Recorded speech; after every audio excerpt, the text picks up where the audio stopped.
to episode 5 of the Mother of the Bride Tips Wedding Planning Series.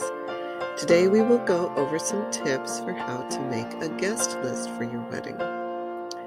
So far in this series, we have learned how to create a vision for your wedding, select a wedding date, learned about setting a budget, and how to choose attendance.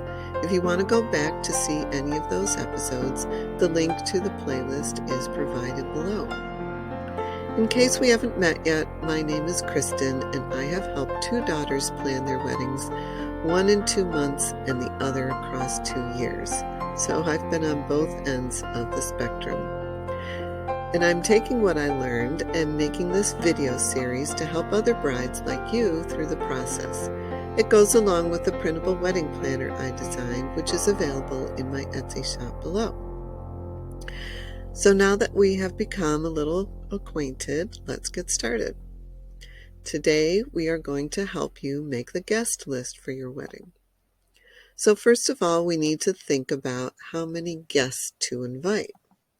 The number of guests you can invite depends on a few factors. What is your vision? What is your venue? And what is your budget? You may not be able to answer all these questions until after you've researched venues, which will be in the next episode, but let's go over each one of them so you can keep them in mind. First of all, what is your vision? Do you envision a small, intimate wedding? This usually involves 20 or fewer guests, just immediate families and a few very close friends, with a simple reception, perhaps at a restaurant or in a backyard. Or do you envision a family and friends type of wedding? This often has between 40 and 80 guests, including immediate families, grandparents, aunts, uncles, and cousins that you see regularly, and close friend groups. These types of weddings often feel like a family reunion. Or perhaps you envision a wedding inviting everyone you love, which can be easily over 100 guests, including immediate and extended families, all your friends and both parents' friends, and your work colleagues, and you may need a large wedding venue that accommodates many guests. So let's talk about venues next. Before you make your guest list, think about what type of venue you have in mind. What is the approximate capacity? Will it accommodate the number of guests you want?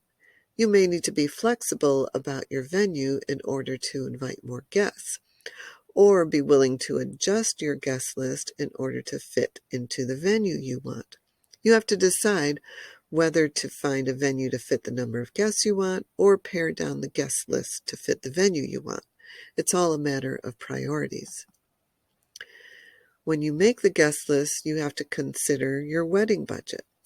The greatest portion of a wedding budget is for the reception, and the more guests you have, the higher the cost. Some questions to consider: what is your budget for the reception? If you need help determining the budget, see episode 3 in the playlist below. Then, as you research the types of venues you are looking into, find out the estimated cost per guest for the reception. Based on those numbers, calculate how many guests you can afford by dividing your budget by the cost per guest. You may want to adjust your reception plans in order to invite more guests. Again, you have to decide what your priorities are. With my oldest daughter, she and her husband had a lot of friends and family they wanted to invite, but we had a small budget, so we chose to do just a do-it-yourself finger type of reception instead of a sit-down meal. So, based on your vision, the venue you have in mind, and your budget, choose a target number of guests you are comfortable with. Don't worry, you can always adjust this later if you need to. So now let's get into the nitty-gritty of who to invite to your wedding and start making those lists. The bride and groom should each make an A list and a B list. The A list are the people that are most important in your lives that must be invited. The B list are the people you would enjoy having at your wedding if there is room. Who should be on the A list? These should be your immediate family members, close relations, and close friends. And close means you are in regular contact with them. And then who should be on the B list? This should include anyone else you would like to invite to the wedding, such as distant relations, other friends, friends of the parents, kids of the guests, and work colleagues, etc. So count up the names on your A list first. Does it fit within your target number? Yes, then great. If there is room left over, add some from the B list. If not, then whittle the list down a little or make some adjustments to the venue if needed in order to fit the number of guests you want. After the A list has been decided, divide the remaining openings equally between the bride and groom and the parents. Then each of you can choose names from the B list to add to the guest list, assuming that there is extra room for them. Keep in mind that some guests will not be available, so it's pretty safe to invite 10% more than the capacity of the venue. You can also add more people from your B list after you get the RSVPs from your A list. Then what about the save the dates and when do you send out the invitations? Those are all good questions. Here is a suggested timeline you can follow. You can start collecting addresses now, and if you are having a destination wedding, send out those save the dates 8 months before the wedding so people have time to make travel arrangements. If you are having a local wedding, send out save the date 6 months in advance.